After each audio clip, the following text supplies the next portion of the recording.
Sir हम देखते हैं कि हिंदुस्तान का जो इतिहास है, भारत का जो इतिहास है, वो काफी अच्छा रहा है। और हम क्रिश्चियंस मिशनरीज ने और क्रिश्चियंस इंस्टीट्यूट ने काफी इंपॉर्टेंट रोल प्ले किया है इसके तरफ की जो डेवलपमेंट और बेटरमेंट थ्रू शिक्षा और चिकित्सा देने में, खास करके आज की समय को देखते हुए। और आज जब शिक्षा को एक व्यापार बना लिया गया है, आप इन चीजों को किस प्रकार देखते हो और किस प्रकार आज के समय में चर्चेस और क्रिश्चियन इंस्टीट्यूट इनको और अच्छा और बेहतर कर सकते हैं? अ, हिंदुस्तान में मसीहत में, शिक्षा में और जो मेडिसिन है अ, उसमें बहुत जो कंट्रीब्यूशन दिया है वो बहुत ज़्यादा ज़्यादा बड़ा है। जिसके लिए हम बहुत समय लगाकर अ, उसके ऊपर चर्चा कर सकते हैं, हम आर्ग्यूमेंट कर सकते हैं कि हमने अभी तक क्या-क्या किया है। लेकिन 2 चीज़ें मैं बताना चाहूँगा कि एजुकेशन की वजह से भारत के साथ मसीह संस्था ने या मसीह कलीसिया ने क्या किया, तो वो 6 चीज़ें मैंने यहाँ पर लाई है। और वो 6 चीज़ें जैसे सती की प्रथा हुआ करती थी, वो अगर एजुकेशन ना होता तो आज भी चलती, है ना? 1829 में उसके ऊपर काम किया गया। इसके ऊपर भले ही कोई भी नाम जुड़ जाए, लेकिन ये विलियम कैरी और उनके मिशनरी एटीट्यूड की वजह से उन्होंने इस चीज़ को रोका है। तो सती बहुत बड़ा एक हमला था उस विधवा पे, उसे एजुकेशन की वजह से रोका गया है। फिर दूसरी बात है गर्ल चाइल्ड को मारना पैदा होने से पहले ही, उसको भी क्रिश्चियन एजुकेशन की वजह से रोका गया है। कोई मेडिकल या कोई दूसरा आधार उसको नहीं बचा सकता था, कोई रिलीजियस आधार उसे नहीं बचा सकता था।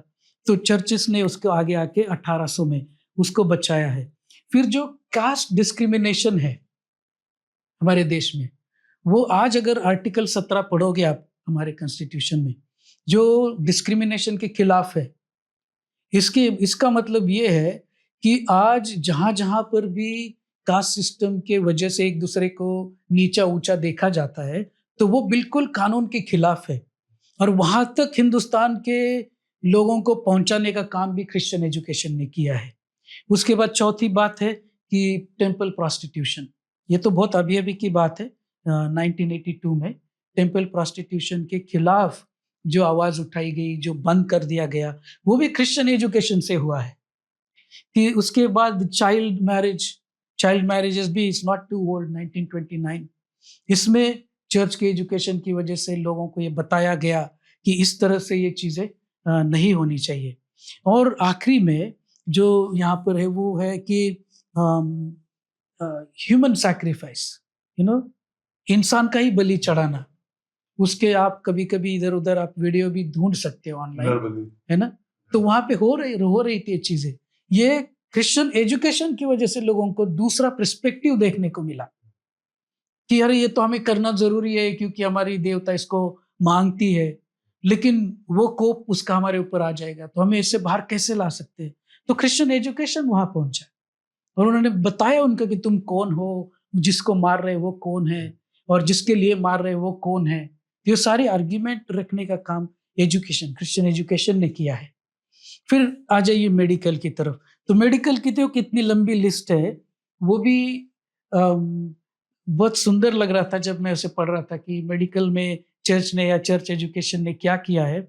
तो सारे आविष्कारों को इम्प्लीमेंट करने का काम भी चर्च ने किया है शुरू से ही, कई सालों से, और वो भी हमारे हिंदुस्तान में। अब इन सब बातों को अगर हम ढकना ही चाहे, तो हम ढक सकते हैं, कुछ और आवाज़ उठा सकते हैं, लेकिन उस तरह से करने से क्या सच्चाई ढक सकती है? रहा सवाल, लॉरेंस जी ने पूछा कि किस तरह से मसीही एजुकेशनल इंस्टीट्यूट्स या मेडिकल इंस्टीट्यूट्स को हमें और अधिक इस बात के लिए काम करना चाहिए। तो मैं ये देखता हूँ कि आपको ऐसा लग रहा होगा कि क्रिश्चियन हॉस्पिटल एकदम घिसा-पिटा सा लगता है, पुराना सा लगता है ना? और एक नया कोई प्राइवेट हॉस्पिटल खुल जाता है तो बहुत सुंदर लगता है। क्रिश्चियन स्कूल की बिल्डिंगें पुरानी सी लगती है और टीचर्स भी बेचारे थके से लगते हैं कभी-कभी, और दूसरा प्राइवेट स्कूल बहुत चमकने वाला लगता है। तो मेरे ख्याल से उस बात से हमें ज़्यादा चिंतित होना नहीं चाहिए, क्योंकि जो ज़्यादा चमकता है इस दुनिया में, उन्होंने पैसे से वो चमक ला रखी है ना? जबकि आज भी मसीह स्कूल सस्ते में ही शिक्षा देते हैं। आज भी हॉस्पिटल जितने हैं वो सस्ते में ही ट्रीटमेंट करते हैं। सेवा का जो भाव हमारी संस्थाओं में आज भी है, वो पैसे से चमकने वाली संस्था में आपको दिखने को नहीं मिलेगा। इसलिए मैं सोचता हूँ कि हम लोगों को जो हम कर रहे करते रहना चाहिए, है ना। इसका मतलब ये नहीं कि हमारी संस्थाओं में कमियां नहीं है, लेकिन सबसे बड़ी अच्छाई तो ये है कि आज भी सेवा भाव से वो चीज चलाई जा सकती है, जाती है। आज भी पैसे के लिए उसके पीछे नहीं भागते। बहुत कम है हिंदुस्तान में जो पैसे के लिए नहीं काम करते, और उसमें हम सबसे ज्यादा है, मसीह संस्थाएं सबसे ज्यादा है। आज भी 2025 में आज भी पैसे के लिए काम ना करने वाले लोग, सेवा के लिए काम करने वाले लोग स्कूलों में और हॉस्पिटल में मसीह पाए जाते हैं।